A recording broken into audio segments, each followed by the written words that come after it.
C'est qui tout double pour le Paris Saint-Germain. On va d'ailleurs peut-être assister à un classico en Europa League et peut-être que le PSG va donc rejoindre l'Olympique de Marseille en C3. Christophe, comment tu vas? Écoute, on va voir. Déjà, on va voir comment l'OM va se qualifier premier ou deuxième. On va pas le souhaiter au Paris Saint-Germain parce que l'effectif n'est pas taillé pour aller jouer l'Europa League. Quoique, si tu lis l'équipe aujourd'hui, tu penses que ça ne pourrait pas être un échec d'aller jouer cette Europa League et d'aller peut-être tenter de la remporter. Mais pour le football français, on va espérer que Paris se qualifie quand même en Ouais, huitième. je préfère que Paris aille en huitième plutôt que d'aller en C3. Eux qui n'ont jamais goûté à cette compétition depuis l'ère QSI, ça serait quand même un sacré déclassement à mes yeux. En tout cas, on va regarder tout de suite les cotes de cette rencontre entre Dortmund et le Paris Saint-Germain avec notre partenaire Unibet. On vous rappellera bien évidemment les mentions légales à la fin de cette vidéo. Jouez avec responsabilité. Le Paris Saint-Germain qui est coté à 1,85 pour sa victoire à l'extérieur. On rappelle qu'une victoire ou un match nul peut qualifier le Paris Saint-Germain, mais le match nul ne le qualifie pas automatiquement. Ça Ouais. dépendra du résultat de Newcastle face à l'AC Milan et Dortmund à domicile 3,78 Ouais, pour bah, le après c'est leader. parce qu'ils sont qualifiés, c'est peut-être pour ça. Quand je parlais de qui tout double, c'est que, le PSG peut aller en C3, ils peuvent pas se faire éliminer de toutes les compétitions européennes. Ils ont au moins l'assurance de jouer la C3, mais en s'imposant du côté de Dortmund, ils auraient, l'assurance de terminer premier du groupe et donc de recevoir au match retour en huitième de finale. Donc, ce match va être ultra important. C'est la rencontre la plus décisive pour le Paris Saint-Germain depuis le début de la saison. Je te propose de regarder justement tout de suite voilà, les conditions pour que le PSG termine premier. C'est le PSG premier s'il gagne à Dortmund. Le PSG qualifié en tant que deuxième s'il fait match nul et Newcastle ne bat pas l'AC Milan. Et si Paris perd, il peut tout de même se qualifier. Il faut pour cela que Newcastle et l'AC Milan fassent match nul. Dans tous les autres cas, le PSG finira troisième du groupe et sera Mmh, reversé en barrage de la Ligue Europa. et oui. Et là, on pourrait, selon les conditions du tirage, hein, si l'OM termine deuxième, avoir un Est-ce classico qu'on au mois Dans de les février. barrages, on peut avoir les mêmes pays? Je sais pas, je connais pas trop les règles, je vais pas trop me Je- mouiller, mais Bah non, mais toi, avec le Real Madrid, tu es toujours qualifié en Ligue des Champions, c'est normal. c'est comme ça, c'est comme ça. Non, mais et en plus et tu sais que la C3, on a tendance à penser: «Oui, s'ils vont en C3, ils vont la remporter». Je rappelle que des grands clubs ont été reversés, ne l'ont pas remporté. Manchester United, le Barça à 2 reprises, la Juve, sous Conte. Bref, être reversé en Europa League ne te donne pas l'assurance d'aller chercher un titre européen, donc attention. En tout cas, on va regarder la forme du moment tout de suite. Et du côté de Dortmund, c'est pas la folie hein, quand même hein, du mur jaune, hein. Sur les trois derniers matchs, il y a zéro victoire. Match nul contre le Bayer Leverkusen. Alors c'est plutôt une bonne performance d'aller chercher le nul Oui, contre les hommes de Xabi Alonso. Puis deux défaites, dont la dernière à domicile, en jouant ouais. à 10 contre 11 dès la 15e minute. Une équipe qui prend beaucoup de buts quand même, Thomas, hein. C'est vrai, mais je trouve que les résultats sont à nuancer parce que Stuttgart est troisième de Bundesliga. Ils sont vraiment impressionnants cette année. Contre Leipzig, ils ont eu l'expulsion de Hummels au bout de 14 minutes de jeu. Donc compliqué Mm. d'aller chercher un résultat contre l'équipe de Red Bull qui est incroyable. Et par exemple, contre le Borussia Mönchengladbach, j'arrive jamais à le dire, ils étaient menés 2-0 et ils gagnent 4-2. Donc effectivement, ils sont sur une série de 3 matchs sans victoire. C'est pas la meilleure série en cours pour eux, mais avec des adversaires quand même, plutôt compliqués parce qu'aller chercher un résultat nul à Leverkusen, pour moi, c'est une grosse performance. Et en Ligue des Champions, c'est la belle surprise hein, de cette compétition. Je vais remonter justement au classement. On a cette équipe du Borussia qui est d'ores et déjà qualifiée et première du groupe de la mort, hein, quand même, avec Newcastle, l'AC Milan et le PSG. Qui aurait pu imaginer que ce Borussia Dortmund terminerait déjà qualifié et peut-être première de son groupe? Bah, surtout après la première journée de Champions League où ils s'inclinent, lourdement quand même du côté du parc 2-0. Ça aurait pu même faire 3-0. À ce moment-là, on se dit: «Bon, Mhm. c'est vraiment le petit poussé, de ce groupe-là» et non, ils enchaînent avec, un match nul contre Milan, donc 0 but marqué en plus en 2 journées et puis derrière, ils vont chercher à la double victoire contre Newcastle sans encaisser de but et cette belle victoire du côté de San Siro 3-1. Dortmund qualifié. Alors, peut-être que le seul enjeu pour eux, c'est d'aller chercher une première place. C'est d'ailleurs le seul enjeu pour eux, mais c'est déjà une grande satisfaction, je pense, pour les supporters et le club d'être, qualifiés pour les huitièmes. Je pense qu'ils vont jouer le coup à fond. En tout cas, il y a une vraie Tu rivalité. rien à On l'a perdre. senti, ouais, on l'a senti dans les mots de Mats Hummels à l'issue de la rencontre face à l'AC Milan quand ils étaient déjà qualifiés. Ils ont envie de faire tomber le Paris Saint-Germain. Bah oui, Et d'ailleurs, il y avait eu ils des aiment. mots très durs de Mats Hummels concernant le penalty du PSG à la dernière minute, à la 96e ou 97e minute. Ils avaient dit: ah, Paris a réussi à revenir. Ah, bah, c'est pas étonnant avec un penalty. On n'est pas surpris. Et donc, ça a pu lancer la Mmh, rencontre quand même. Donc, bah, cette polémique, elle peut faire du bruit. en Allemagne, ils sont pas très fans des investisseurs étrangers, tu vois? Donc, s'ils peuvent faire sauter le PSG, ils vont pas se gêner.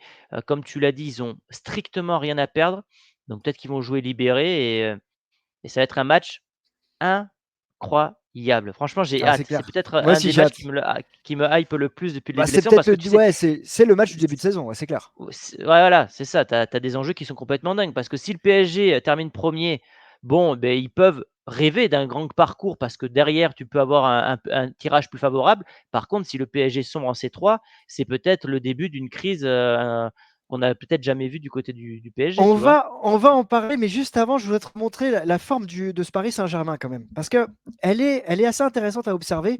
Ce PSG, je ne sais pas si tu vois Si, l'écran si, si, si, on de voit là, l'équipe. ouais, ouais. Voilà, on voit parfaitement. Bon, sur les 12 dernières rencontres du Paris Saint-Germain, il y a 9 victoires Mmh. et il y a 3 matchs sans victoire. C'est les 3 derniers en Ligue des Champions. Et encore Contre le dernier, Newcastle. c'est une égalisation à la dernière minute, hein.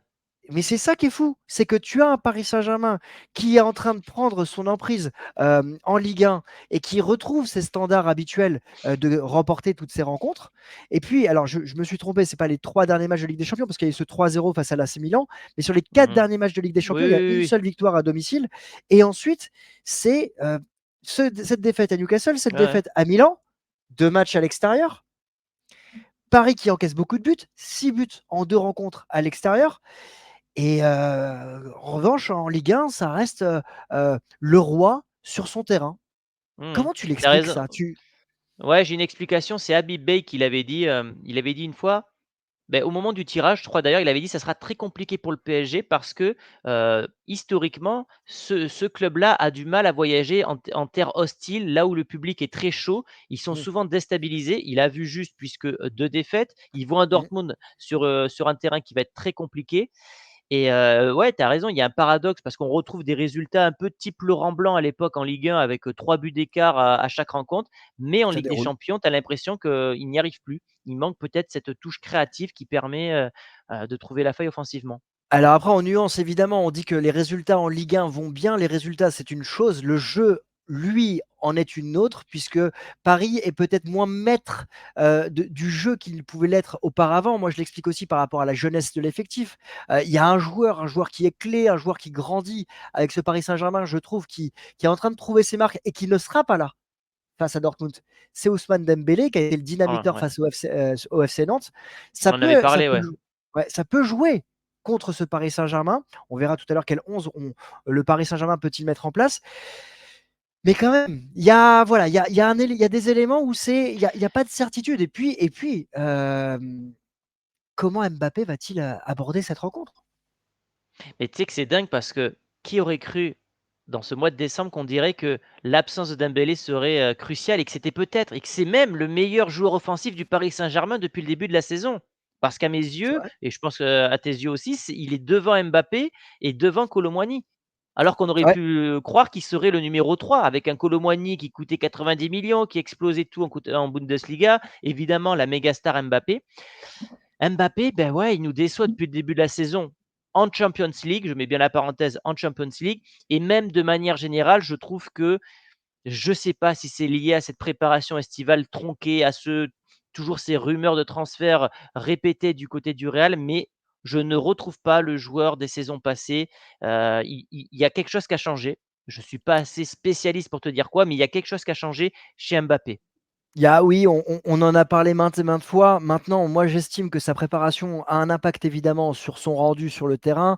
Il doit s'acclimater ou à une position qui est hybride, j'ai l'impression, parce qu'elle change tout le temps. Je ne lui cherche pas Exactement. d'excuses, hein, parce que son rendement est bien moindre que les autres saisons. Et on a l'impression que souvent, il se trouve des excuses où il a des renforts autour de lui qui vont lui trouver des excuses. L'année dernière, c'était Messi et Neymar qui jouaient pas pour lui. Cette année, il a une équipe qui peut jouer pour lui, mais il y a sa préparation qui est tronquée. Ça fait beaucoup de Et choses.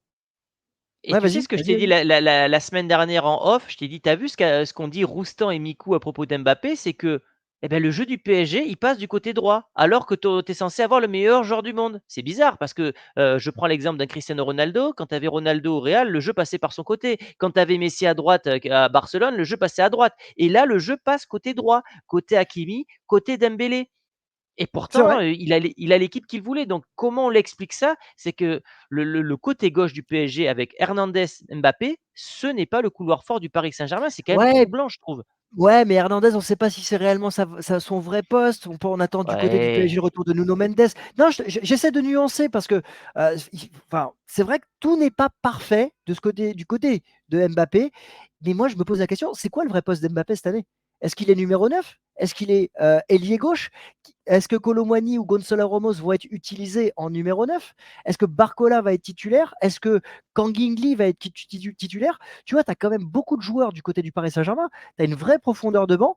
Pour autant, ça fait beaucoup de solutions, mais tu n'as pas l'impression que Luis Enrique il a déjà trouvé son 11 type et Mmh. il va falloir avancer face au mur jaune. Mais Regarde, vas-y, vas-y, vas-y. tu l'avais abordé le problème de la surabondance de talents offensifs côté PSG qui pouvait poser des problèmes tactiques dans le sens que, beh, comment on joue parce que tu as trop de joueurs, bah, peut-être que c'est une des questions de Luis Enrique. Mbappé, son poste référentiel, j'ai envie de te dire que c'est le couloir gauche, mais il a cette tendance cette année à vouloir jouer playmaker en fait et c'est perturbant et lui qui était contre le fait de jouer numéro 9, il va peut-être d'ailleurs se retrouver numéro 9, ce mercredi contre Dortmund. C'est à n'y rien comprendre. Exactement. Alors là, tu vois, il y a le journal de l'équipe du jour, donc de ce mardi 12 décembre qui annonce quel scénario en cas de catastrophe. Pas de menace sur Luis Enrique, Mbappé, l'avenir indépendant. Bref, au Paris Saint-Germain, tout va bien, sauf peut-être au niveau des finances. On parlerait d'un manque à gagner de 30 millions d'euros si jamais le Paris Saint-Germain venait à être éliminé. Alors, avenir indépendant de cette Ligue des Champions pour Mbappé, j'ai des doutes. On y reviendra. Le cas échéant, si Mbappé est éliminé, parce que pour moi, ça serait un vrai coup dur dans sa carrière de sortir au premier tour de la Ligue des Champions, même si Paris pourrait Ah remporter bah, l'Europa League derrière. lui qui veut battre tous les records, à force de sortir en huitième de finale et en phase de poule, le record de meilleur buteur, le record de trophées en Champions League va commencer à s'éloigner en fait pour le joueur, sans limite qui est Mbappé.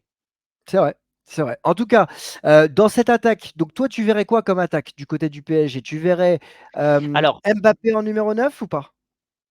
en fait, je pense que le trio offensif, qui va se dessiner, ça va être une attaque avec, beaucoup de profondeur parce que Dortmund va laisser des espaces.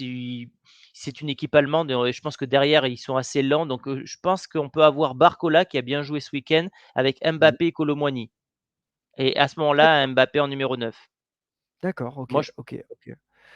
OK. Moi, j'aurais vu Kolo Muani sur le côté droit, Gonzalo Ramos en mmh, numéro 9 et Mbappé côté gauche, justement pour mmh mh, brouiller les pistes, pour pouvoir mmh apporter beaucoup de, de, de- de volonté et de puissance offensive.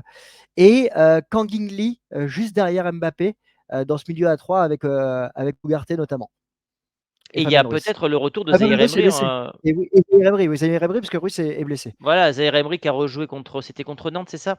Ouais, tout à fait. Une demi-heure, il me semble, donc ça va faire du bien parce qu'on avait vu son absence lors de la dernière rencontre contre Newcastle. Et dans les buts, tu mets qui? Tu mets Donnarumma ou tu mets Tenas? Dans les buts, je mets Donnarumma. D'accord. Match décisif, Voilà, pression, tu sens que Donnarumma, il est à l'aise, parce dans un que, match où il va y j'ai pas avoir de la l'assu pression devant lui, hein. j'ai pas l'assurance que Tenas va bien gérer la pression. Il a fait que un ou 2 matchs professionnels, donc à partir de là, je Ouais, je prends quand prends, même Donnarumma qui a plus d'expérience, tu vois? je prends, je Même prends. si D'ailleurs son la jeu au pied, le pressing qu'il reçoit, on sait que c'est une faille. La dernière fois contre Newcastle, c'est lui qui est à l'origine du but, même si moi je trouve qu'il est un petit peu masqué au départ. Ouais, c'est pas un choix de roi, hein, qu'ils ont le PSG, on va pas se mentir, hein. la clé du match pour toi, avant de passer au prono? Bah, la clé du match, c'est, gérer la pression parce que, défensivement, à l'image d'un Marquinhos les années précédentes, c'est une équipe qui peut sombrer. Cette année, beh, au niveau du poste de gardien de but, j'ai pas l'assurance que ça va aller beaucoup mieux via le Donnarumma ou même Tenas Et historiquement, sur au moins cette campagne-là, bah, à chaque fois qu'ils vont sur une pelouse avec beaucoup de tension, le Milan et sur le terrain des Magpies, bah, ils ont sombré. Donc Et c'est ouais. comment ils vont gérer la pression? Parce que c'est un match qui peut être historique dans le mauvais sens pour eux. Donc tu as la pression du public, mais tu as la pression de l'événement. En fait, quand je parle pression, ça englobe un peu tout et je pense que ça, c'est quand même, important. Bah, je pense que la pression, elle est aussi sur Dortmund, même s'ils sont déjà qualifiés. Tu sais, je me rappelle de cette dernière journée de Bundesliga, la saison dernière où, le Borussia doit, l'emporter et aller chercher son titre qu'il ne pouvait pas espérer avant que le Bayern Mmh mh. s'effondre et ce Borussia a floppé complètement. Mmh. Là, ce Ouais, mais là, ils Borussia sont est libérés là. Ouais, ils sont libérés, mais ils ont une certaine pression de terminer premier. On sait que c'est pas la même chose terminer premier ou deuxième dans cette Ligue des Champions, par rapport au tirage au sort qui aura lieu lundi. D'ailleurs, rendez-vous lundi pour, Mmh. l'analyse de ce tirage au sort qu'on fera évidemment sur la chaîne. Donc n'hésitez pas à vous abonner. Hem, je me pose la question de savoir quel est le niveau mental des hommes, de Terzic dans cette rencontre. Voilà, ça sera, Mmh. évidemment un point à observer. Est-ce que tu veux qu'on passe au pronostic, mon cher Thomas? Allez, c'est parti. Eh bien, avec notre partenaire Unibet, vous avez votre premier pari qui est remboursé à hauteur de jusqu'à 100 euros. Alors, ça se passe avec le lien qui est dans la description. Vous vous inscrivez, vous créditez votre compte, vous jouez à partir de 10 euros. Et si vous remportez votre premier pari, vous repartez avec la mise et la cote, bien évidemment. Et si votre premier pari est raté, eh bien, la mise que vous avez réalisée vous est remboursée en free bet sous 24 heures. Mais attention, attention, attention. On parie avec responsabilité. Tu vas me mettre la fenêtre parce que je les vois pas les cotes. On parie avec responsabilité, c'est strictement interdit aux personnes mineures et ça doit rester du divertissement. Donc on parie de petites sommes. C'est parfait, mon cher Christophe.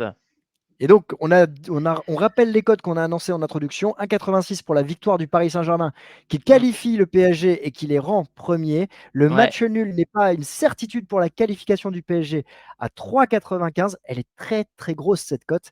Et la victoire de Dortmund qui est passée de 3,78 il y a donc 15 minutes à 3,70. Vous le voyez, les cotes peuvent évoluer d'ici demain 21h. Tu jouerais ouais quoi toi, et Thomas? beh, moi je vais jouer le PSG. Je vais quand même jouer le Victoire sèche PSG. du PSG? D'accord. Victoire, ouais, victoire et donc qualification in fine du PSG. Je sens que ça y est, ça va être le match pour Mbappé. Lui qui est critiqué, son ego est touché parce qu'on parle beaucoup de lui dans le sens négatif cette saison et là il a l'opportunité, j'ai envie de dire, de fermer des bouches comme on dit dans le milieu. Donc je partirai sur victoire du PSG avec but d'Mbappé. Alors Si attends, le depuis tout à l'heure, ouais, ça existe, c'est juste que ça a changé depuis tout à l'heure. Alors, on va essayer de la trouver cette cote-là. Victoire du Paris Saint-Germain, c'est un duo avec bah, sinon on va faire le combo tout simplement. Ouais, on Victoire fait du le Paris combo, ouais. Saint-Germain, Voilà, voilà, et on but est sur une cote à 2,40 pour la victoire du PSG et le but de Kylian Mbappé.